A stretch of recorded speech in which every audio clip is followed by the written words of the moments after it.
Haleluya, terpujilah nama Tuhan Allah kita. Bapak mau saudara orang beriman yang sangat diberkati oleh Tuhan Yesus Kristus. Shalom. Shalom. Sekali lagi shalom. Shalom. Puji nama Tuhan. Ada sukacita, amin. Sukacita karena apa? Bapak Nathan Yowana, ini hari karena firman terlalu pendek. Pas dengkotong pung mau. Tapi dia pun pesan terlalu panjang. Itu yang nanti bilang mutninat lo pas-pas. Papa mama pak saudara orang beriman yang sangat diberkati Tuhan. Ketong semua tanpa terkecuali pasti pernah berjumpa atau berhadapan dengan orang yang acuh, tak acuh, atau orang yang tidak peduli, atau orang yang malas tahu. Sonde mau tahu apa yang terjadi di sekelilingnya, atau orang yang tidak mengendahkan keadaan atau kondisi di sekelilingnya. Sonde ambil pusing, malas tahu atau sonde ambil pusing. Jadi dia hanya lihat dengan mata biji sang. Mau jadi apa nak jadi sun. Itu beda dengan yang gubernur Nusa Tenggara Timur bilang namkak. Beda. Itu lebih sadis. Kamus bahasa Indonesia, sikap acuh tak acuh berarti tidak pernah menaruh perhatian atau tidak mau tahu sama sekali. Ciri orang acuh tak acuh bapak mau saudara ada 5 sesonde banyak-banyak. Kalau beta tambah-tambah nanti bikin banyak sebentar pandai pingsan deras mimbar lah jadi soal. Yang pertama, orang yang acuh tak acuh atau malas tahu. Dia selalu memiliki kecenderungan emosional yang rendah. Ketika berhadapan dengan suatu persoalan atau masalah, maka dia sudah akan fokus untuk menyelesaikan apa yang menjadi persoalan di depan matanya. Tetapi yang dia bikin adalah dia akan mencari kesalahan orang lain. Itu yang nanti akan jadi dia pusat perhatian dan dia akan fokus di sana. Oh beta jadi begini nih karena itu satu yang suanggi. Suta orang suanggi, bab mama. Nanti kalau misalnya sondene pangkat, oh ini orang yang tutup sang beta ini. Dia yang ada berdoa nacar kau taruh di gereja ini.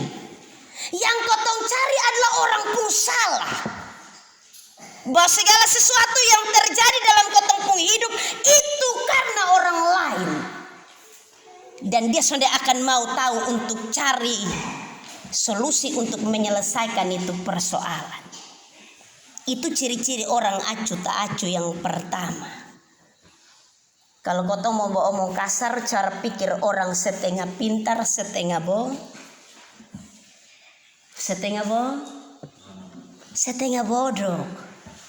Jadi dia pikiran hanya di setengah semua. Setengah liter, setengah botil. Semua dia setengah Bapak Nathan. Dia selalu omong penuh. Dia omong setengah. Jadi semua dia berpikir setengah. Oh kalau yang terjadi di beta ini karena itu, bukan karena ini. Ciri-ciri yang kedua bapak maba saudara orang beriman. Orang yang acuh tak acuh adalah orang yang tidak pandai dalam hal menempatkan diri. Ketika ada persoalan-persoalan dalam hidup, maka dia tidak tahu memposisikan dirinya untuk menyelesaikan di mana, dengan siapa, bagaimana dan kapan untuk menyelesaikan persoalan yang dihadapi. Kotong omong pakai kotong pembahasa pasar. Oeba bilang hantam karomu. Tabrak sah. Dia sudah tahu memposisikan diri. Oh, dia pun tempat jam di sini. Harus di sana. Oh berbicara dengan orang yang lebih tua atau yang lebih muda atau yang kanak-kanak. Oh Beta harus menyelesaikan dengan begini dan begini. Itu ciri yang kedua. Ciri yang ketiga, Bapak Maba, saudara orang beriman. Ciri-ciri orang yang acuh tak acuh. Yang ketiga adalah bahwa dia anti kritik dan keras kepala. Anti kritik dan keras kepala. Bersifat bodoh amat. Masa bodoh. Mengabaikan pendapat dan nasihat orang lain. Tidak mau mendengar dan menganggap diri paling benar atau paling baik. Kotong di sini ada kok. Yang mana itu? Kestadi pun nama coba. Dia duduk di muka kok di belakang. Di mana-mana ya. Sonde mau dengar orang pun pendapat. Merasa bahwa dia pun pendapat paling benar. Yang orang lain pun son pakai. Kalau siapa kau mesti dengar sang lu. Itu ciri-ciri orang yang tentunya memiliki sifat acuh tak acuh. Dia menganggap bahwa semua yang ada dalam isi otak paling benar. Dan orang lain itu paling sah. Betul, Onuel. Orang lain paling salah. Itu ciri-ciri yang ketiga orang yang acuh tak acuh. Ciri-ciri yang keempat, Bapak Mama Basudara. Beta pinjam ada satu bahasa dari Kobe Kakak Pumpi. Itu bahasa bilang ciri-ciri orang yang acuh tak acuh itu konservatif dan tidak open minded. Kalau pakai open minded itu bukan Kobe Kakak Pumpi teh hopai na. Ciri-ciri ini Bapak Mama Basudara bahwa dia berpikir bukan hanya paling benar. Bukan hanya paling benar, tetapi dia mengklaim untuk menerapkan apa yang ada di dalam isi otaknya untuk orang lain harus ikut dia pun mau. Harus. Kalau sonde beji son akan pusing. Lu malah yang matono mau pergi di mana beson pusing. Kalau son ikut be mau, son ikut be pendapat. Dia mau apa yang ada di isi otak diterapkan untuk orang lain. Orang lain harus pakai itu. Yang lebih buruk lagi Bapak Mama Basudara, dia tidak open minded tadi, maksudnya bahwa dia sama seperti katak dalam tempurung. Dia hanya berpikir, berfokus kepada dia pola pikir sendiri. Dia tidak akan keluar untuk kemudian melihat kepada yang lain. Yang kelima atau yang terakhir. Ini belum sampai di Sefanya. Beta baru mau kasih tahu itu ciri-ciri orang acuh tak acuh. Mudah kesal dengan hal-hal yang sepele. Model ciri-ciri orang acuh tak acuh ini Bapak Mama mudah kesal dengan hal-hal sepele. Atau dia tidak dewasa. Kekanak-kanakan, menjengkelkan, tidak dapat mengontrol emosinya dengan baik. Kekanak-kanakan ini yang jadi soal. Hai, su bapak-bapak kumis-kumis lagi, su tua ompong peot lagi. Kemudian ketika kita berhadapan dengan orang lain memiliki sifat kekanak-kanakan. Dia sudah mau menyelesaikan dengan baik-baik. Nanti kalau begitu ada persoalan datang dia bangun jalan. Saya di situ. Mau jadi tai sudah. Saya pusing lain.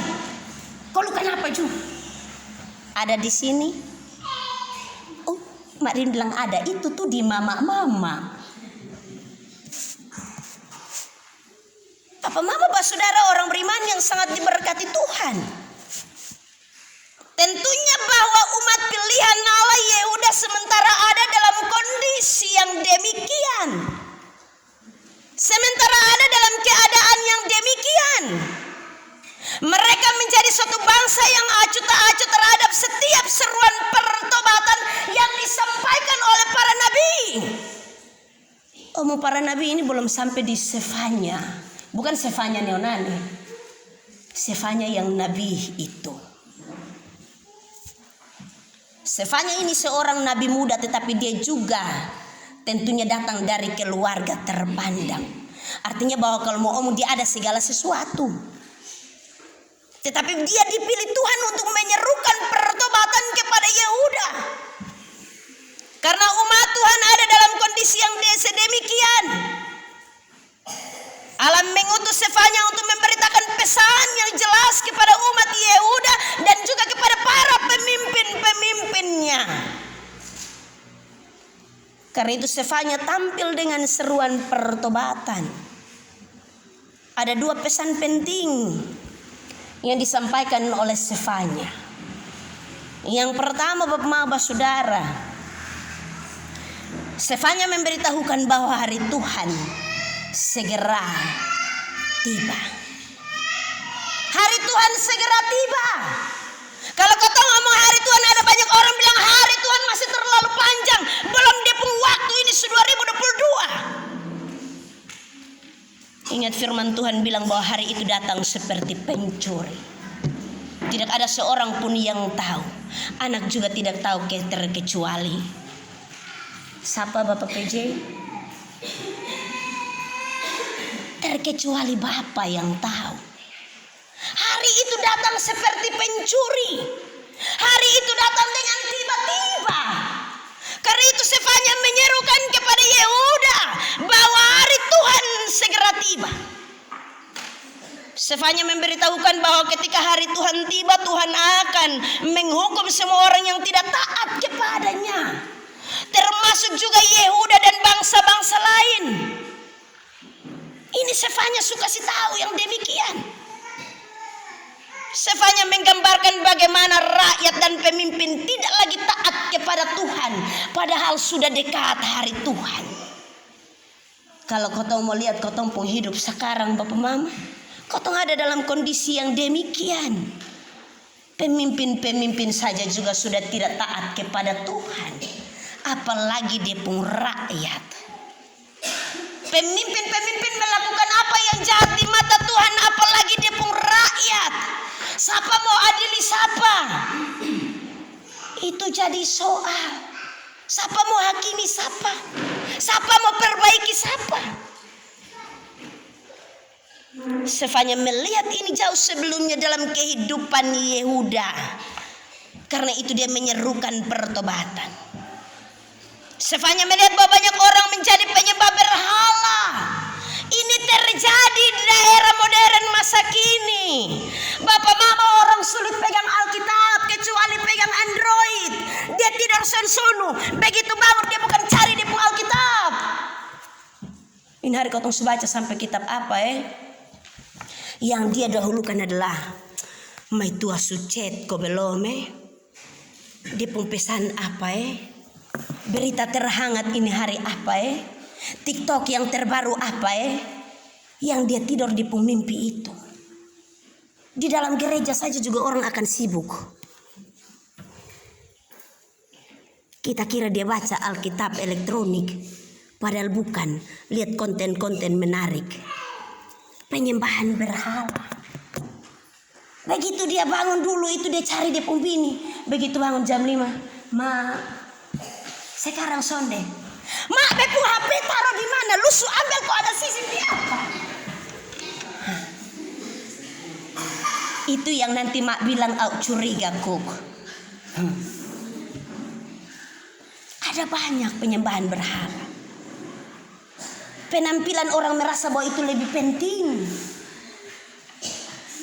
Itu juga salah satu ciri penyembahan berhala. Orang lebih fokus. Yang mama dan nona sekarang itu belanja online hari-hari untuk menjaga penampilan. Di Mioson ada, di sana sini ada Bapak Mama. Itu juga penyembahan berhala karena di pikiran hari-hari dia fokus. Bibir merah, merek apa? Merek apa Mak Fer Beda ke merek apa? Penampilan. Itu juga salah satu ciri penyembahan berhala, hati-hati. Iya. Fokus di makan enak tetapi lupa berdoa, itu penyembahan berhala. Karena yang kau pikirkan hanya bagaimana untuk makan enak, kau hanya berpikir bagaimana cara mencari dan mencari. Tapi kau lupa, berilah kepada kami hari ini makanan kami yang cukup. dalam hal ini hanya mau memuaskan kotompung keinginan-keinginan. Sefanya melihat apa yang terjadi di tengah-tengah bangsa Yehuda ketika itu. Banyak orang menjadi penyembah berhala. Raja-raja dan pemimpin mengikuti tata cara asing. Artinya bahwa sudah tidak lagi memerintah dengan takut akan Tuhan. Tidak lagi menjadi wakil Allah. Tetapi memerintah dengan otoriter, memerintah dengan rejimnya tersendiri, kemudian memperdaya masyarakat. Pasti tadi malam begitu berita hangat muncul, BBM naik. Yang jual bensin dong bisa angkat tangan kok. Semua pasti berdoa kutuk ame Bapak Presiden toh. Oh dia semua turun jadi dia suka naik BBM. Semua turun jadi kas naik. Woi ini kalau Pertalite 1 liter di sana 10.000, kita jual dengan berapa, dapat doi berapa, pemerintah ini sonde benar ini. Apalagi yang sementara mencuat sekarang, kasus yang sementara mengguncang RI dan juga bahkan sampai ke mancanegara Bapak Mama. Jangan pikir terlalu jauh Bapak Yusti. Ingat saja Brigadir J. Semua orang bilang bahwa pemerintah soalnya adil. Bikin rekayasa sini sana. Mulai ada yang doa kutuk pemerintah. Karena mungkin saja kita melihat bahwa ketika pemerintah memerintah dengan cara yang keliru dan tidak dikehendaki oleh Allah. Itu terjadi ketika masa hidup Sefanya ketika dia ada dalam pergumulan bersama-sama dengan bangsa Yehuda. Bapak Mama kalau sudah 30 menit sen supaya saya stop Yang berikut, Sefanya melihat bahwa orang menyalahgunakan kekuasaan. Yang terjadi kemarin Brigadir J itu menyalahgunakan kekuasaan. Yang pangkat lebih tinggi akan menindas yang rendah. Yang memiliki kekuatan akan menindas yang lemah. Yang merasa bahwa dia punya orang-orang penting di atas, maka dia akan melihat orang lain tidak penting. Menyalahgunakan kekuasaan, pakai dia pun kuasa untuk menindas orang lain.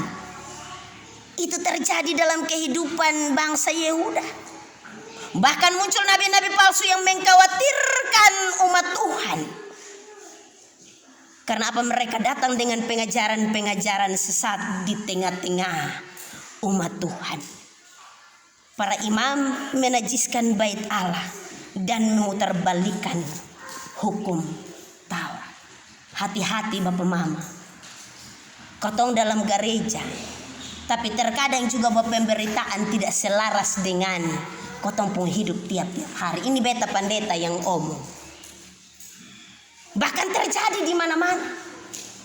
Ada pemimpin-pemimpin umat yang melakukan tindakan-tindakan amoral, tindakan-tindakan keji, tindakan-tindakan tidak bermoral, tidak takut akan Tuhan. Dan mereka menganggap biasa-biasa saja. Apalagi kalau sudah pakai baju pemimpin umat sama ke pendeta pakai toga. Apa Mama Basudara orang beriman Sefanya menyuruh umat Tuhan merendahkan diri, taat kepada Tuhan dan menyembah Allah saja. Itu di bagian yang pertama. Dan tentunya bahwa kalau mereka melakukan hal itu maka mereka akan terhindar dari hukuman yang akan datang pada hari Tuhan itu. Yang kedua, kali tadi beta panjang-panjang itu yang pertama pun yang itu dong.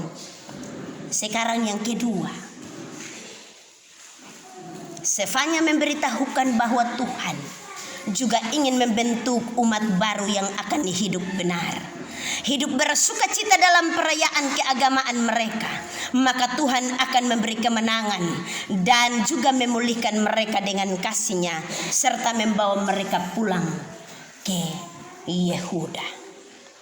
Orang-orang yang melakukan apa yang menjadi bagian dalam seruan pertobatan Sefanya ketika itu akan mendapatkan janji pemulihan daripada Tuhan. Karena itu Sefanya menyeru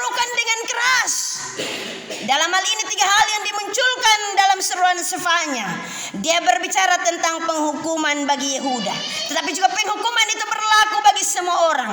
Tetapi juga akan datang sukacita yang dijanjikan bagi orang yang melakukan apa yang menjadi kehendak Tuhan.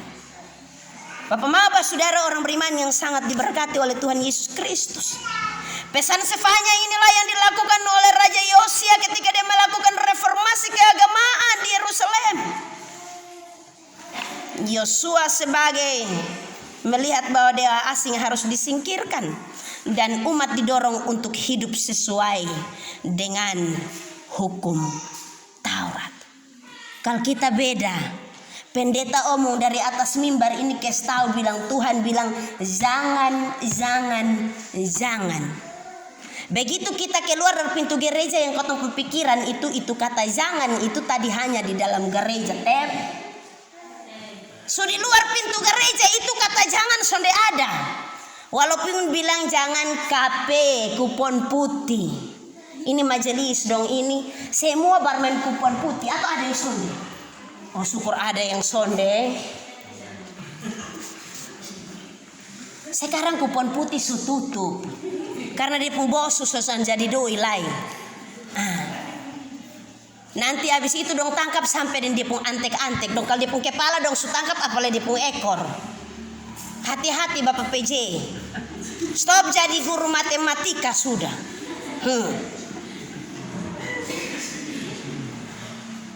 Kaisan mafu. Kita datang di gereja baru kita jalan oleng-oleng. Kalau begitu tanya kenapa baru pulang dari Puku Afu. Oleng-oleng. Atau bilang sonde karena tadi malam itu kita goyang bento terlalu banyak sehingga oleng-oleng. Kita jadi lupa diri. Sonde tahu diri. Tadi beta sampaikan orang yang acu tak acu itu sonde tahu menempatkan diri. Oh lingkungan gereja ini pagar keliling ini kotong jang mafu di dalam lai. Ini sampai pergi ada yang pipajak pendeta. Mak kotong mau beli sirip pinang yang harga 20.000 itu.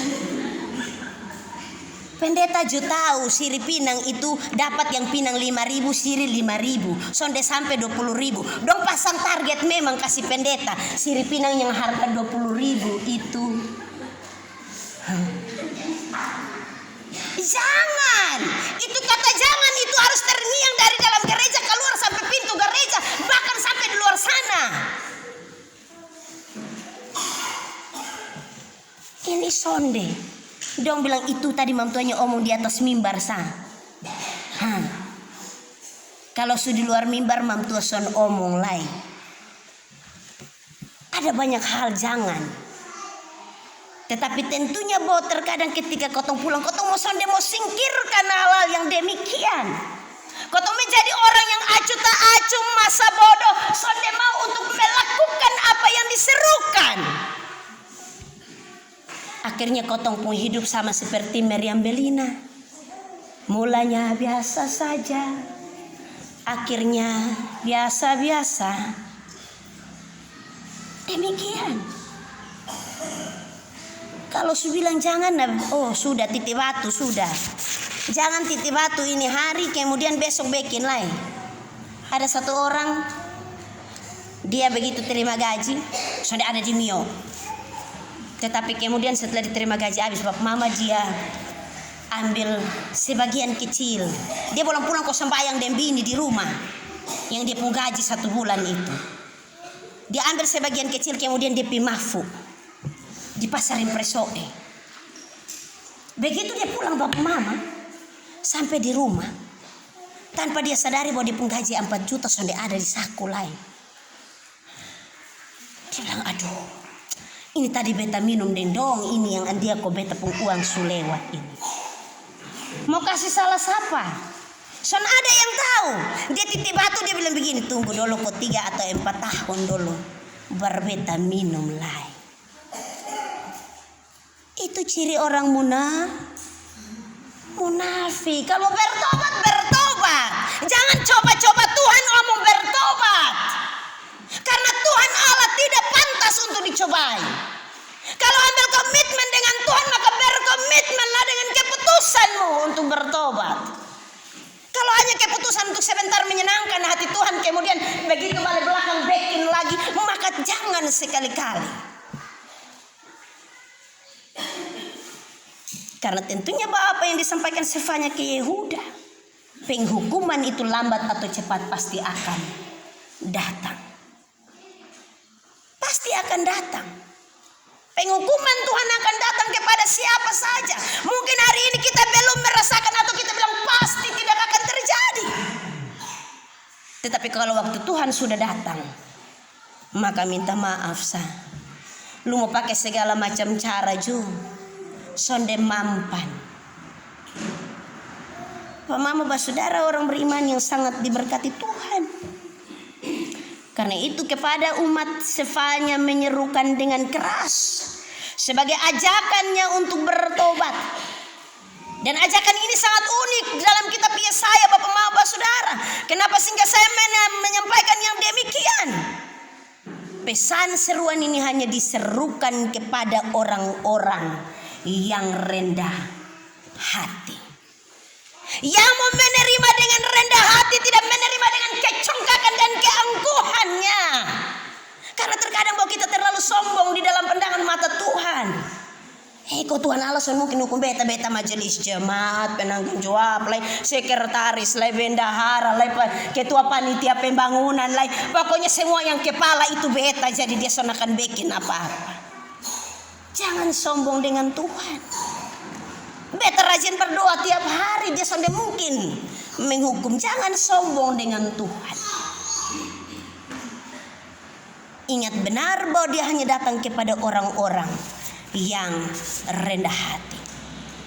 Karena itu Bapak Mama Saudara, Sefanya menyerukan dengan keras, berkumpul, bersemangatlah dan berkumpullah hai bangsa yang acuh tak acuh, sebelum kamu dihalau seperti sekam yang tertiup, seperti datang ke atasmu murka Allah yang bernyala-nyala itu, dan seterusnya. Sefanya menyerukan sebanyak 3 kali dengan memakai kata carilah. Kata carilah dalam hal ini Bapak Mama artinya bahwa kita harus mencari apa yang menjadi kehendak Tuhan untuk kita, bukan apa yang menjadi kehendak kita dan kemudian kita kasih pakai itu sebagai baju untuk Tuhan. Ingat bahwa baju yang kita kenakan berbeda dengan baju Tuhan. Ukuran yang kita pakai berbeda dengan ukuran Tuhan. Apa yang kita rancangkan berbeda dengan apa yang Tuhan rancangkan. Apa yang kita mau beda dengan apa yang Tuhan mau. Karena itu Sefanya menyerukan dengan keras, carilah. Yang pertama Sefanya ngomong di sini, carilah Tuhan di semua orang yang rendah hati. Carilah Tuhan, cari dia pun kehendak, cari dia pun mau, cari apa yang dia ingin untuk ketong. Cari, berserah, cari mau untuk menemukan apa yang Tuhan mau, bukan apa yang kotong mau. Kemudian paksa Tuhan untuk ikut apa yang kotong mau. Cari Tuhan. Selanjutnya Sefanya melanjutkan dengan carilah keadilan. Bapak Mama, sekarang keadilan di kotong pun negeri, kotong lihat sama seperti tidak ada lagi. Keadilan tidak ada lagi. Keadilan sudah sama seperti sebuah benda tajam yang tentunya tajam ke bawah, tetapi tumpul ke atas. Hanya orang-orang tertentu saja yang bisa dapatkan keadilan. Tetapi kalau ke kotong nih begini yang pilapor di polisi, oh tunggu dulu kok kapan-kapan kok dong ingat dulu baru kemudian dong bisa bawa kotong pun kasus. Saya punya cerita pribadi Bapak Mama. Keponakan saya terkena kasus kekerasan seksual. Laporan ini sudah 2 tahun. Tetapi sampai hari ini Bapak Mama, keponakan saya tidak mendapatkan keadilan. Karena pelaku punya orang kuat di kepolisian. Kami tidak mendapatkan keadilan. Ini kesaksian pribadi. Saya punya keponakan kandung. Sampai hari ini Bapak Mama, kami tidak mendapatkan itu keadilan. Karena apa? Ada yang berpangkat lebih dari kami. Ada yang punya kuasa lebih dari kami. Ada yang punya kekuatan lebih dari kami. Karena itu Bapak Mama, omong soal keadilan ini mengajarkan kotong untuk menuju kepada kerendahan hati. untuk mendapatkan keadilan hanya ketika kita merendahkan hati dan berserah sungguh-sungguh, maka kita akan mendapatkan keadilan. Kalau kau tahu cuma bangun kau, ini bet biji mata, teluk biji mata di mana? Entah, kita sudah akan dapat apa-apa. Sefanya bilang carilah kerendahan hati. Ingat bahwa kerendahan hati tidak semua orang memilikinya. Bapak Mama, carilah kerendahan hati.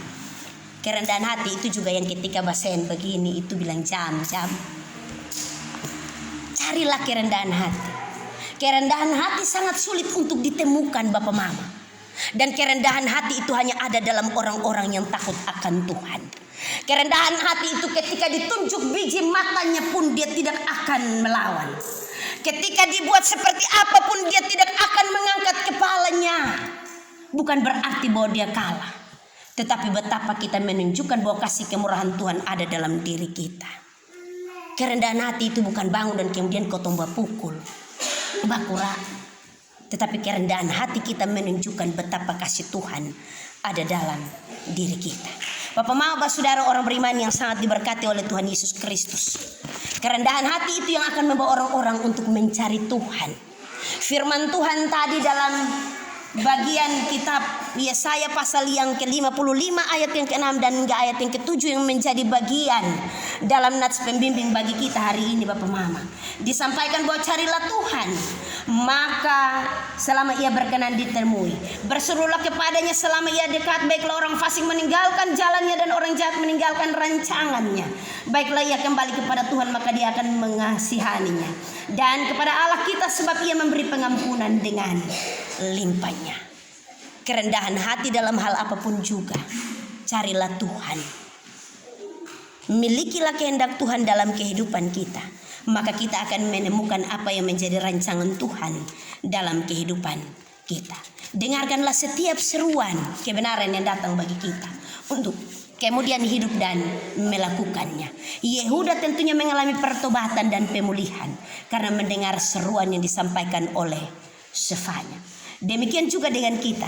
Kita akan mengalami pemulihan-pemulihan di dalam Tuhan ketika kita hidup dalam rancangannya dan mendengar apa yang menjadi seruannya bagi kita. Pulanglah dan teruslah mengimani, tetapi teruslah juga hidup dalam berbuat dengan firman Tuhan hari ini. Tuhan memberkati kita dalam terang firman-Nya. Terpujilah nama Tuhan Allah kita. Amin.